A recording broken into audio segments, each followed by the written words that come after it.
आपने वैम्पायर्स यानी पिशाच के बारे में तो सुना ही होगा। ये वो लोग हैं जो मरने के बाद कब्र से निकलकर बाहर आते हैं और रातों में लोगों का खून पीते हैं।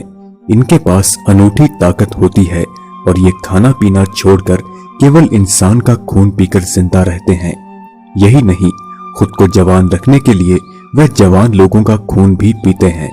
सुनने में तो ये बड़ा ही अजीब लगता है कि किसी जवान का खून पीने से भला कोई जवान कैसे रह सकता है, लेकिन चौंकाने वाली बात यह है कि वैज्ञानिकों ने भी कुछ ऐसा ही पाया है। उन्होंने चूहों पर एक एक्सपेरिमेंट करके ये पता लगाया कि अगर जवान आदमी का खून किसी बूढ़े को दे दिया जाए तो उसके शरीर में जवानों जैसी ताकत आ जाती है और उसका शरीर एक जवान इंसान की तरह काम करने लगता है।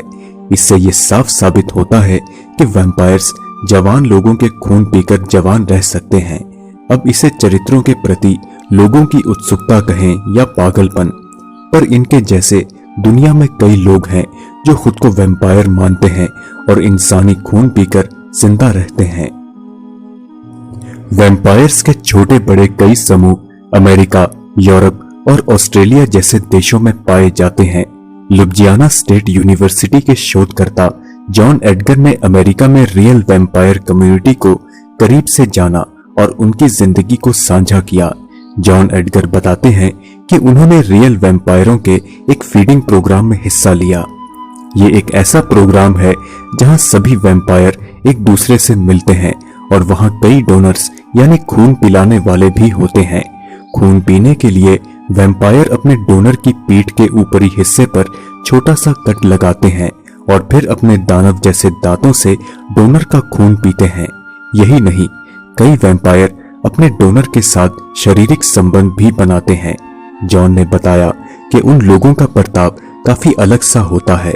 वे अपनी इस आदत को फैशन या संयोग नहीं मानते, बल्कि स्वस्थ रहने के बावजूद भी जब तक उन्हें खून पीने को नहीं मिलता तब तक उन्हें पेट दर्द और तनाव रहता है। उनमें से कई ऐसे हैं जो ताबूतों में सोते हैं। वे अपने दांतों को जानबूझकर किसी दानव जैसा बनाते हैं। वे भूतों पर विश्वास नहीं रखते और उनका दिमाग आम लोगों से कहीं ज्यादा तेज होता है। इतिहास के पन्नों में भी वैम्पायर से जुड़ी कई बातें सुनने को मिलती हैं।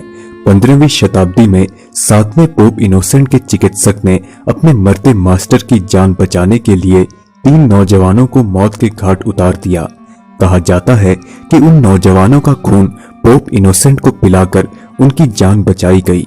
यूनिवर्सिटी ऑफ दुरहम के रिसर्च संघ के मुताबिक पहले जमाने में खून पिलाकर एपिलेप्सी या मिर्गी जैसी बीमारी को ठीक करने के प्रमाण पाए गए हैं। मिर्गी के मरीजों को ऐसे गुनहगारों का खून पिलाया जाता था जिन्हें सजा मिलने वाली होती थी।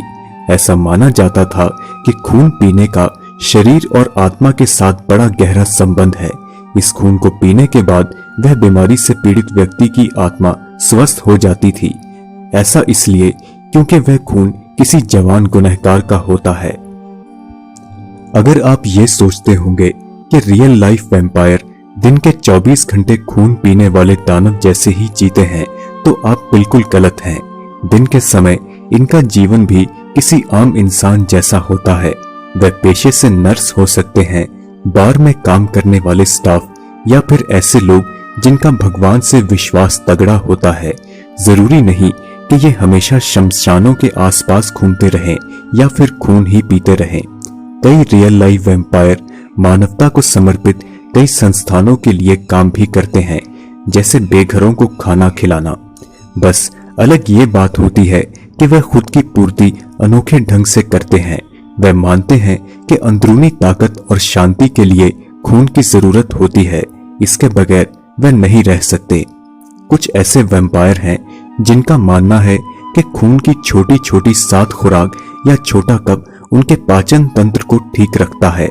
वैज्ञानिकों के मुताबिक वैम्पायरों की खून पीने की आदत दिमागी है। उन्हें लगता है कि खून की पूर्ति खून से ही हो सकती है।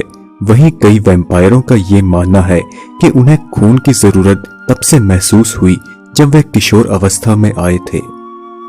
अपनी जिंदगी के बारे में एक वैम्पायर ने यह बताया कि वह किसी भी तकलीफ में डॉक्टरों के पास जाने से कतराते हैं, क्योंकि उनकी सच्चाई पता चलने पर डॉक्टरों की टीम उन्हें पुलिस के हवाले या उनके बच्चों को सरकार के हवाले करने में लग जाती है। एक वैम्पायर ने यह बताया कि उसने बिना खून पिए कुछ समय जीने का सोचा, लेकिन ऐसा करने पर उसकी धड़कनें तेज हो गई और उन्हें घबराहट में अस्पताल ले जाना पड़ गया। वहां कई दिनों तक रहने के बाद भी वे ठीक नहीं हुए। लगभग 4 महीने के बाद उन्होंने खून को फिर से पिया और तब जाकर उन्हें ऐसा लगा कि उनकी जिंदगी वापस लौट आई है। दोस्तों, अब किसी इंसान का किसी दूसरे इंसान का खून पीना अपने आप में काफी अजीब है। ऐसे में 2 लोगों के आपस में करोड़ों बैक्टीरिया का आदान प्रदान होता है, जिस कारण खून पीना और पिलाना कहीं ज्यादा खतरनाक होता है। हालांकि सभी वैम्पायर अपना डोनर चुनने से पहले क्लिनिक में जाकर खून की पूरी जांच करवाते हैं। खून पिलाने से पहले वे इस बात से आश्वस्त होते हैं कि वैम्पायर पार्टी अपने मुंह को माउथ वॉश से साफ कर ले, लेकिन फिर भी लॉस एंजल्स के यूनिवर्सिटी ऑफ कैलिफोर्निया के थॉमस केंच ने यह बताया कि सुरक्षा लेने के बाद भी यह प्रक्रिया सुरक्षित नहीं कही जा सकती। ऐसे क्लिनिक जो इन्हें पूरी तरह से स्वस्थ करार देते हैं, वह भी उनसे इस बीमारी से मुक्ति के वादे नहीं करते। दोस्तों, आप मेरे इंस्टाग्राम अकाउंट पर मुझे फॉलो कर सकते हैं, जहां पर आप मुझे पर्सनली मैसेज भी कर सकते हैं। आप अपने विचार हमें कमेंट्स के माध्यम से जरूर बताएं। अगर आपको ये वीडियो पसंद आई तो इसे लाइक और शेयर जरूर करें। हम जल्द ही आपसे अगली वीडियो में मुलाकात करेंगे। तब तक के लिए इजाजत दीजिए।